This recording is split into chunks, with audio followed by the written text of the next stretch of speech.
pape François, missionnaire du Christ. Après son élection, le 13 mars 2013, le nouveau leader des catholiques est apparu au banc de la basilique Saint-Pierre, vêtu de blanc, sans la traditionnelle cape rouge ou encore l'étole rouge brodée d'or. Et il a foule massée pour l'accueillir. Il dira: Fratelli e frères et sorelle, sœurs, buonasera. bonsoir. Le 265e successeur de Pierre est un homme habité du sens de sa mission. Il sait utiliser les médias avec finesse pour convaincre du bien fondé ses arguments. Il borde avec courage et humilité les difficultés de notre époque. C'est un véritable curé du monde qu'il traite les problématiques de la planète. Seulement des fois après que 115 cardinaux au Vatican aient voté pour lui. Le premier pape d'Amérique latine, premier pape jésuite, premier en plus de milliers d'années qui n'est pas issu de l'Europe, premier à apprendre le patrimoine de François à l'honneur de Saint François d'Assise. Le pape François est de la congrégation des Jésuites fondée par Saint Ignace de Loyola avec le père Georges Jean. Voyons ensemble ce qu'est la mission de cette congrégation. La mission de la congrégation des Jésuites, en fait le nom précis c'est la Compagnie de Jésus, c'est de répondre aux aspirations, donc pas seulement de Saint Ignace, qui a été le principal fondateur, mais avec lui d'autres comme Saint François Xavier et Pierre Favre. Ces trois habitaient la même chambre quand ils étudiaient à l'Université de Paris. Et cette mission, en fait, c'est une mission très large. Le souci de Saint Ignace, c'est de se mettre au service de l'Église universelle. Bien sûr, il s'agit de l'Église catholique pour Saint Ignace. Et cette mission, c'est d'aller où le Saint-Père, le pape, voudrait bien nous envoyer. Mais très tôt, une des grandes missions des Jésuites, c'était l'éducation. Très tôt, parce que c'était la demande faite par les grandes familles en Italie. Mais la première mission, on peut dire, c'est vraiment la mission, c'est-à-dire aller le plus loin possible aux frontières. C'est d'ailleurs un des thèmes du pape François. Aller aux frontières, aller aux périphéries, le plus loin possible pour l'Évangile. L'Évangile, à savoir la bonne nouvelle. Pas le côté, on peut dire un peu négatif de convertir les gens par tous les moyens, c'est pas ça, mais d'annoncer une bonne nouvelle, de partager une bonne nouvelle. Si on a une bonne nouvelle pour nous-mêmes, nous ne pouvons pas la garder pour nous-mêmes. Nous devons la partager, et si les gens acceptent, c'est très bien. S'ils n'acceptent pas, c'est leur liberté.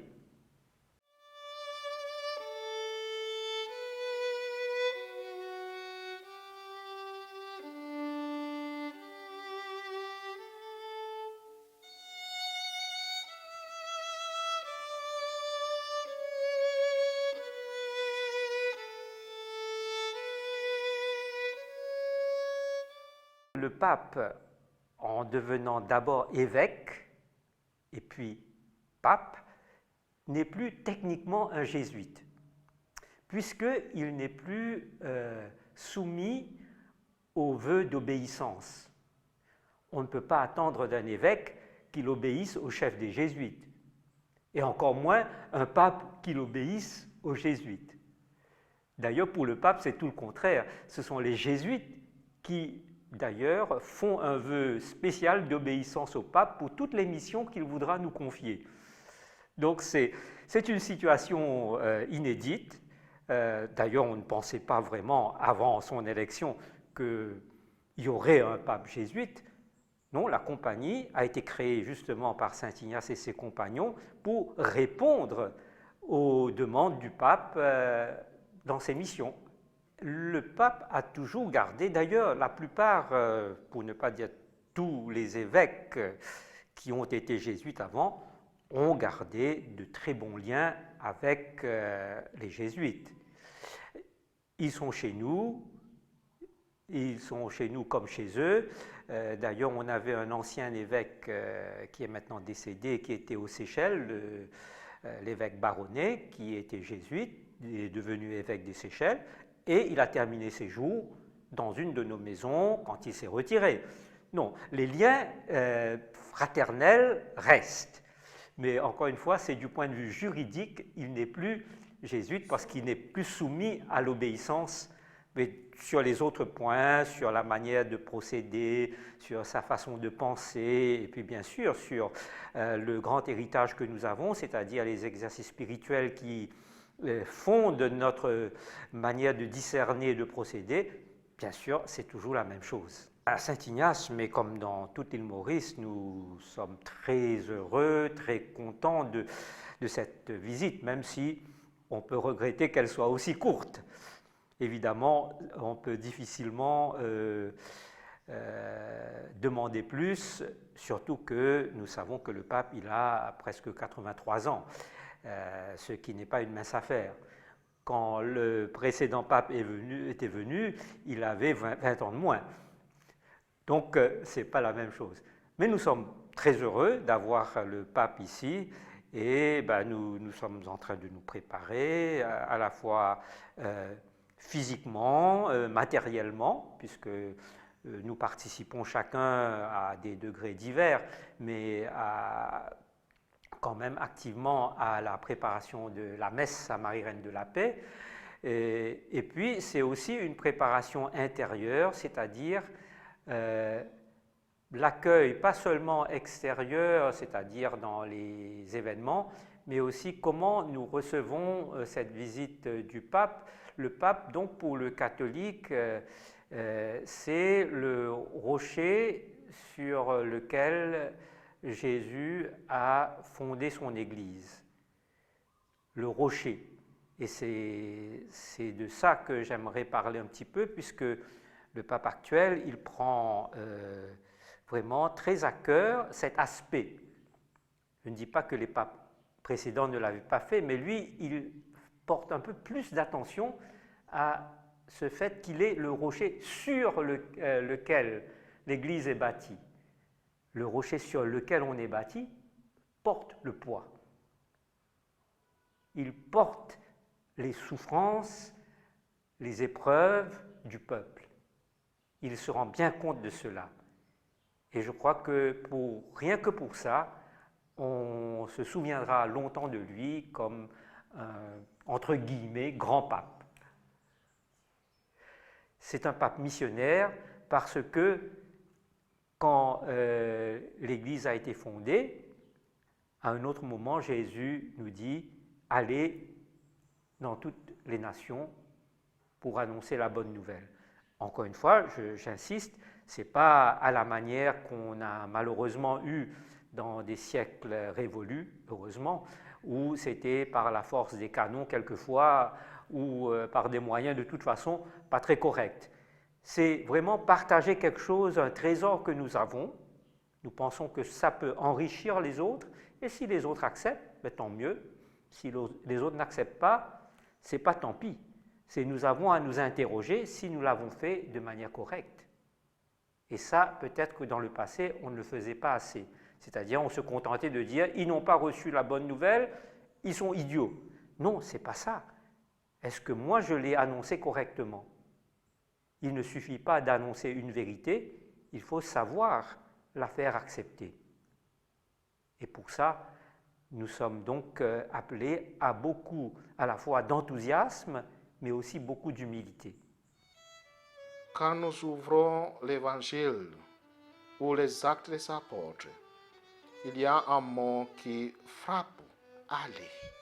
Jésus dit aux femmes venues au tombeau, aux apôtres le jour de la Pentecôte.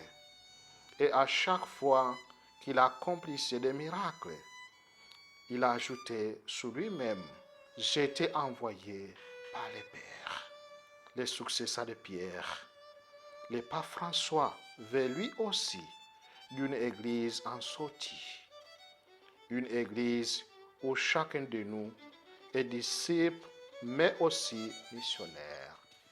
C'est une occasion pour nous, spiritains, de redécouvrir les fondements de notre engagement comme missionnaire, puisque nous avons la grâce d'avoir dans la congrégation des personnes qui sont bienheureux, comme le Père Aval, comme le Père Daniel Brotier, aussi des personnes qui sont vénérables, comme notre fondateur, le Père François Liberman, le Père Claude François Poulard des Places, Monseigneur Shanahan, autant de confrères spiritains qui nous interpellent par la qualité de leur vie, leur vie spirituelle, leur engagement à la suite du Christ comme missionnaire. Je suis heureux de pouvoir dire que j'ai été préparé pour la mission. Les missionnaires, nous sommes préparés pour faire ce pas, de quitter son pays, sa famille, de partir au loin. Ça suppose des sacrifices. Il y a la souffrance de la séparation. Il y a aussi, en même temps aussi, une attitude de confiance à laquelle on est préparé pour aller là où nous avons été envoyés. Début de cette année, le prêtre spiritaine vient à la radio une fois par mois dans l'émission Lumière et Vie. Ils parlent de leur mission dans les différents pays où ils ont été envoyés. À Maurice, donc, les spiritains sont en paroisse, mais aussi dans des œuvres extra-paroissiales, comme l'engagement prêté des drogués, dans la formation, dans un centre de dialogue interreligieux, dans un centre spirituel pour faire connaître, partager la spiritualité de notre fondateur, le Père François Liberman, à Maurice, et puis aussi à Rodrigue, à la paroisse de Port-Mathurin. En octobre de cette année, le pape François demande à tous les diocèses du monde entier à vivre un mois missionnaire extraordinaire, avec pour objectif de réveiller la conscience missionnaire. Alors, c'est vrai ce que le pape François vous a dit, les missionnaires, mais moi aussi, en tant que je suis missionnaire envoyé par la congrégation de Filles de Marie, que je fais 11 ans que je suis à Maurice. Alors, ce n'est pas facile d'accepter en tant que missionnaire, mais par la grâce de Dieu, tout est possible. Alors, mais la congrégation m'a confié pas mal de tâches qui est difficile justement pour être auprès de personnes âgées, de 46 personnes âgées qui à bonne terre. Alors, mais avec la grâce de Dieu, je suis très contente d'être auprès de toutes ces personnes, de les écouter, et de leur donner du réconfort. de les donner réconfort, et avec leur solitude et leur souffrance, alors ils ont besoin de nous. Mais je suis fière d'être missionnaire justement. Quand on vient de missionnaire, premièrement, je suis choisie cette congrégation missionnaire.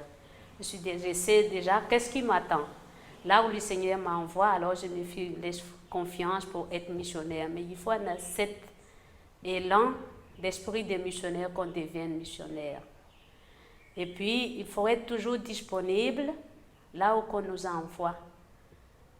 Là où les Filles de Marie existaient dans l'océan Indien, ou en France, en Afrique. Mais ça que je vois, il faut avoir un esprit de disponibilité pour être vraiment missionnaire. Le pape invite l'Église à un nouveau départ missionnaire. Les évêques de l'océan Indien, donc l'île Maurice, ont adopté cette thématique et ont invité tous les fidèles de leurs diocèses respectifs à sortir de leur confort personnel, à oser rejoindre le groupe de discernement missionnaire, c'est-à-dire trouver le chemin qui est la nôtre. Être missionnaire comme le Père Laval. Bien sûr, il y a des religieux et des religieuses qui ont choisi d'être comme le Père Laval et d'aller dans un pays lointain, loin de leur famille, pour annoncer le Christ. Il y a des religieux dans la brousse, peut-être de l'Afrique, dans les bidonvilles de l'Asie. On va se dire, moi, je ne peux pas être missionnaire comme ça, je ne peux pas d'abord me faire religieux ou religieuse. Donc, comment être missionnaire? Pour moi, le mot missionnaire, c'est un grand mot pour tout le monde. Mais finalement, quand on réfléchit bien, missionnaire pour moi personnellement et pour tous les baptisés, c'est annoncer la bonne nouvelle que le Christ est venu nous annoncer. C'est-à-dire, en d'autres mots, l'amour. Aimer Dieu et aimer nos prochains. D'abord, se dire que nous sommes tous aimés de Dieu et enfants de Dieu. Missionnaire, c'est-à-dire de vivre l'amour là où je suis, tout simplement, dans un geste, dans une parole, en mettant un peu l'unité autour de soi, dans la fraternité, en étant une citoyenne à part entière également, puisque je peux être mauricienne et être missionnaire. Donc, c'est dans ma vie de tous les jours, et dans les moindres gestes, dans tout ce que je fais et dans toutes mes rencontres. Pour le pape François, lui, il voit les migrants comme c'est les plus pauvres qui souffrent. Ça lui toujours, il est en faveur de ces migrants. Comment les aider, comment les soutenir, comment les accompagner. Ça, lui, il accepte les migrants. Il a cherché même les moyens pour les aider, pour les soutenir, tous ces migrants. Parce que lui, voit, c'est le problème du monde. Mais lui, il est toujours prêt à les accueillir, à les encourager. Comment les aider, comment les accompagner. C'est ça qui est la priorité. Lui, il voit, ce sont les pauvres, ce sont qui sont dans les périphéries. C'est nous qui disons, allez vers eux. En même temps, on voit Père Laval, lui, il arrive ici, il voit ces personnes qui ont les vulnérables, qui sont plus besoin. Ce sont des esclavages qui sont là, qui sont soif d'entendre la parole de Christ, qui sont soif de connaître qui est Jésus.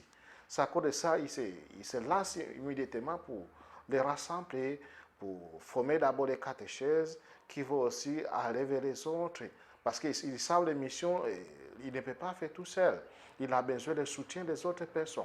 Il apprend d'abord la langue qui n'était pas facile, la langue créole. Ce n'était pas facile.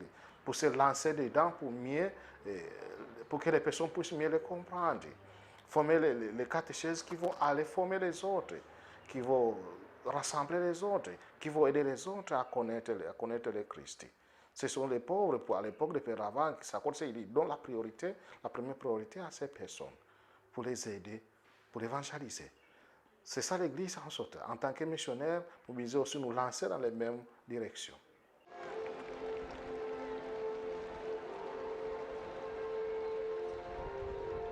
Buonanotte e buon riposo.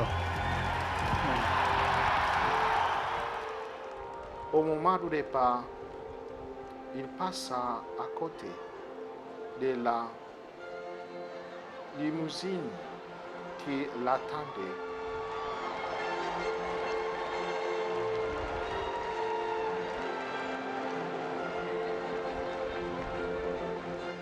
Et sauta dans le bus qui transportait les camions qui venaient de faire de lui les soupirs. Le matin suivant, le nouveau pape se rendit à la réception de son hôtel pour régler sa facture. Délaissant les appartements papales, il fera le choix d'une des chambres. Au cours de sa première entrevue avec la presse, il déclara ceci: « Je veux une église pauvre pour les pauvres. »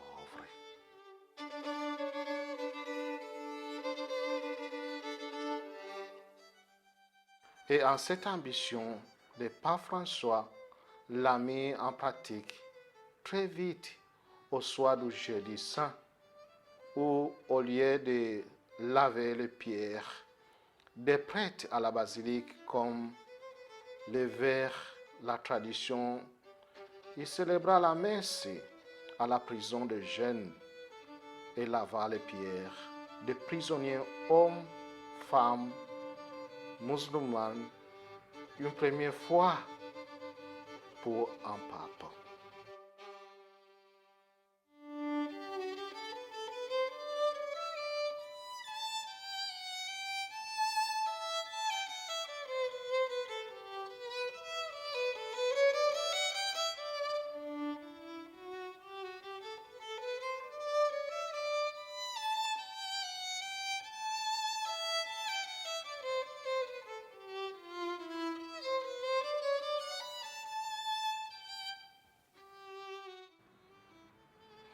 Tous ces événements, pour les moins entendus, eurent lieu durant son premier mois comme archevêque de Rome. Ses amis argentins comprirent alors ce que le mot changement voulait dire. D'abord, le pape François est l'évêque de Rome et le chef de l'Église catholique.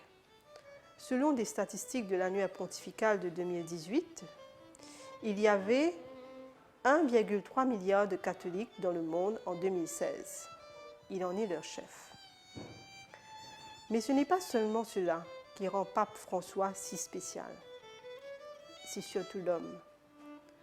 Avant même de devenir pape, cet Argentin avait beaucoup marqué son pays par sa manière d'assumer sa mission de prêtre, puis d'archevêque de Buenos Aires et de cardinal. En vrai pape missionnaire du Christ, alors si je merge un peu le programme prévu au Mozambique et à Madagascar, on voit très bien l'attention, encore une fois, qu'il portera aux plus faibles en allant visiter, par exemple, le village où est installé le Père Pedro à Madagascar, qui est très engagé auprès des personnes les plus vulnérables, auprès des enfants. En visitant l'hôpital des enfants au Mozambique. Dans tout son programme, il va rencontrer des travailleurs sur un chantier naval. Il reste fidèle à lui-même, donc aller à la rencontre de ces personnes pour qui il se bat, pour qui il s'engage. Et ce sera vraiment des moments forts qui nous sera donné de vivre aussi à travers notre présence au sein du vol papal. Queste persone non sono affatto scomunicate, non sono scomunicate e non vanno assolutamente trattate come tali. Esse fanno sempre parte della Chiesa. Il y a je dirais cette dimension d'engagement et de ne pas avoir peur de dire. Il y a une forme d'observation, il y a une lecture qu'il fait, je dirais, de la société actuelle. Dans son discours, il y a un discours, je dirais, essentiellement social, économique et écologique aussi, et qui est projeté vers l'avenir.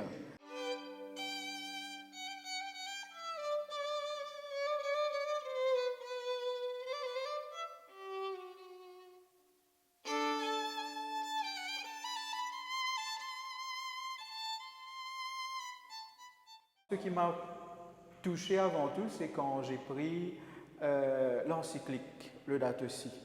Et quand ce message, lui, s'adresse au monde, cette observation qu'il fait sur les différents regards, sur l'aspect, bien que les opinions soient partagées, sur l'avortement, sur le monde, sur l'environnement, sur la dimension sociale, comment pour lui on ne dissocie pas écologie et le social. L'être humain est intégré dans l'écologie, nous formons partie de cela.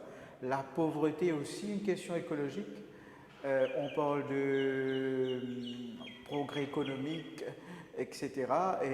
Mais le progrès économique, le développement économique doit être associé à la dette écologique.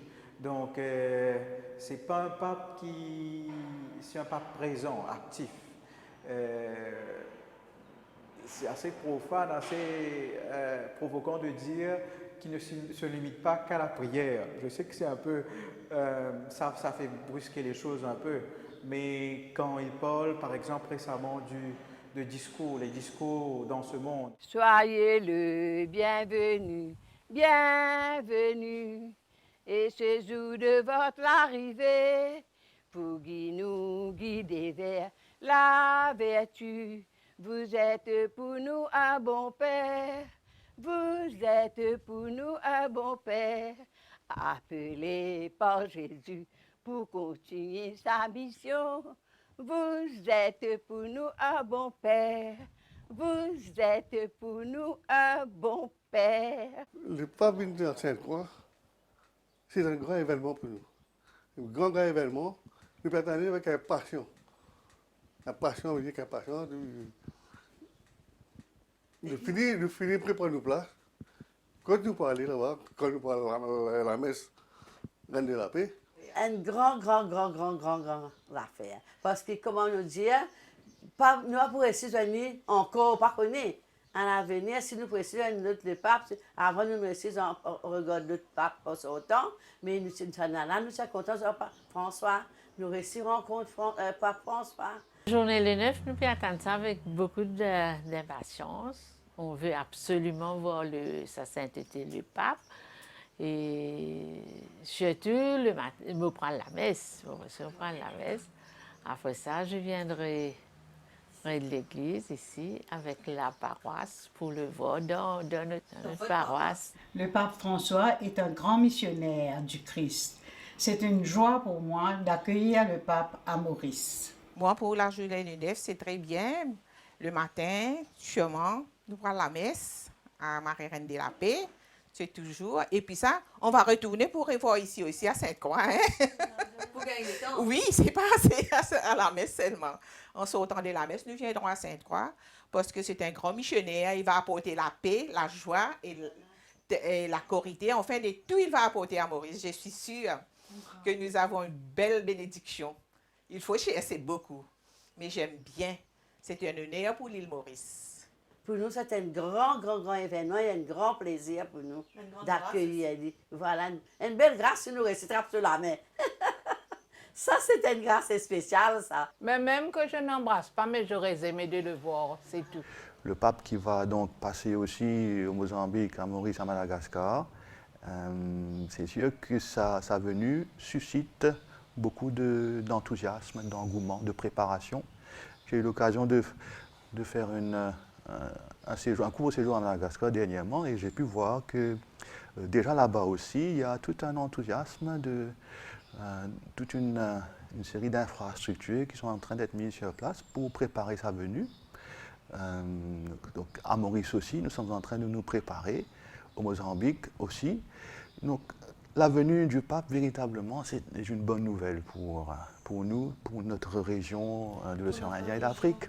Tant que je suis originaire de Madagascar, je suis de tout cœur avec les peuples malgaches, justement, pour la préparation et demander des nouvelles, comment ça se passe. Mais aussi, il y en a la prière, justement, avant la prière de la préparation. Il y en a les t-shirts que vous dites, et puis il y en a aussi la prière, la préparation, la prière qu'on fait tous les jours, qu'on mobilise toute l'île de Madagascar entière.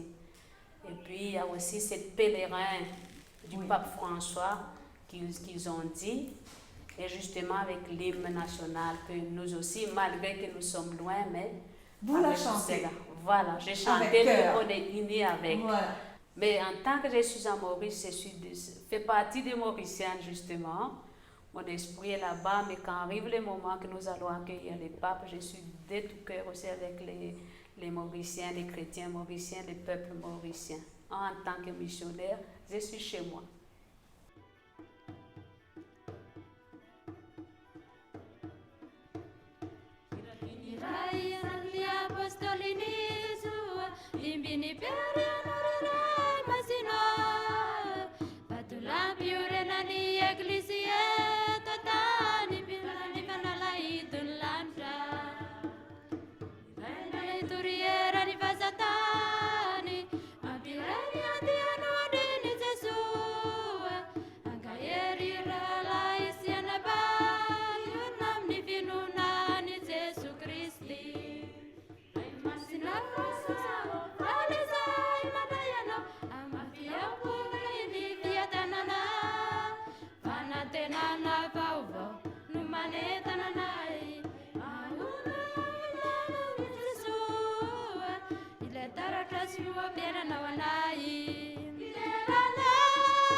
Tenana vovó, lumane tananai, kamanurna mi Jesua, letara siwa pena nawanai, terana za misa tere, makasita kana za tupa, kananu me mulumasina, ama vivaliana, kana tenana sviadana.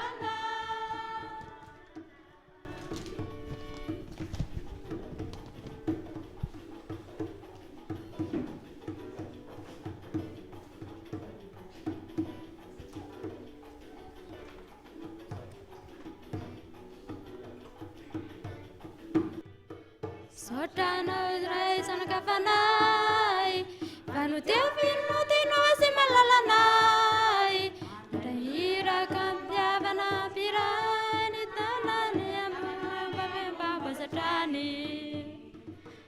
Jesu Krishna turana izai, pamanuza niranu merni ta future, si urendu kya izai ramyara kamina, famatu ki pare sinirati.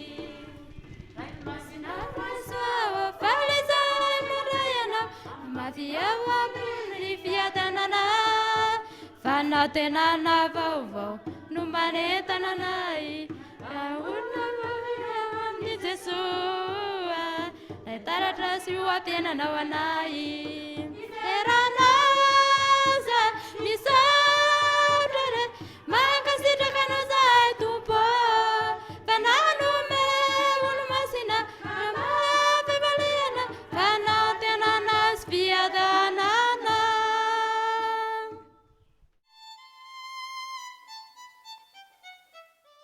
Perché lei, cioè tu, hai rinunciato a tutte le ricchezze di un papa come un appartamento lussuoso oppure una macchina enorme, invece è andata in un piccolo appartamento nelle vicinanze, hai rinunciato alla ricchezza? Ma non è soltanto una cosa di ricchezza, per me è un problema di personalità, no? Quello è. Ma questa domanda me l'ha fatto un professore: ma perché lei non va a abitare là? Io ho risposto: ma mi senta professore, per motivi psichiatrici. Perché ma è la mia personalità. E poi credo che sì, i tempi ci parlano di tanta povertà nel mondo, questo è uno scandalo. La povertà del mondo è uno scandalo. Il a toujours eu une attention pour les faibles et les pauvres. Refusant lui-même de vivre dans le luxe, même en devenant pape, le 12 mars 2013, il a continué à vivre simplement. Par exemple, il n'habite pas le palais apostolique et mange simplement. Le pape François est aussi une personne d'action. La paix, les jeunes, la famille, la misère, l'écologie, il s'intéresse à tout cela. Et souvent, il écrit de longues lettres, des encycliques, pour partager ses réflexions en se basant notamment sur les évangiles. Ça, c'est le côté imitation de Jésus dans les évangiles, où à plusieurs reprises, donc Jésus nous demande de laisser, de lâcher prise. Parce que nous savons très bien, les richesses en elles-mêmes ne sont pas mauvaises, il en faut pour faire du bien aux gens, etc. Mais comment utiliser ces richesses si nous sommes attachés à ces richesses? Si on arrive à un point très dommageable où les richesses passent avant les gens. Donc il faut garder en soi un esprit de pauvre. Même si on est milliardaire, même si on est... Il y en a, heureusement, qui mettent les gens avant leurs richesses. Et c'est de ça qu'il s'agit quand on dit une église de pauvres. Ça ne veut pas dire qu'on va brûler toutes nos richesses, qu'on va tout jeter, etc. Non, mais on va essayer de les utiliser pour le bien de tous. D'abord, on voit le pape François et Père Laval, le but c'est pour annoncer le Christ. Et les deux, ils ont des missionnaires pour les pauvres. Père Laval qui accepte de tout quitter pour venir ici à Maurice, quitter même son métier de médecin, pour venir commencer à évangéliser ici les pauvres mauriciens. Et il commence avec les plus petits, il commence la catéchèse, rassembler les personnes, à les évangéliser, à les faire ces personnes connaître le Christ. On trouve le pape François, il quitte, il va vers les périphéries, aller chercher qui sont éloignés. D'abord, il a déjà dit, les pauvres, ce sont les priorités. Il quitte son pays, il va venir par exemple ici à Maurice pour renforcer nos liens, pour renforcer malgré nos différences, il nous rassemble ensemble. Et là, c'est un témoignage très fort que le pape François nous présente, c'est-à-dire cet engagement auprès des plus pauvres, des plus petits. Jésus est venu pour les plus pauvres, les plus petits, les exclus, les marginalisés. Et le pape François nous montre un chemin, il nous montre une piste possible vers la réalisation de notre vie qui consiste à se mettre au service des plus pauvres, des plus petits. Et il nous donne l'exemple lui-même, le premier, et nous avons à nous laisser toucher par ce témoignage qui nous donne un témoignage fort, important pour notre temps, pour aujourd'hui.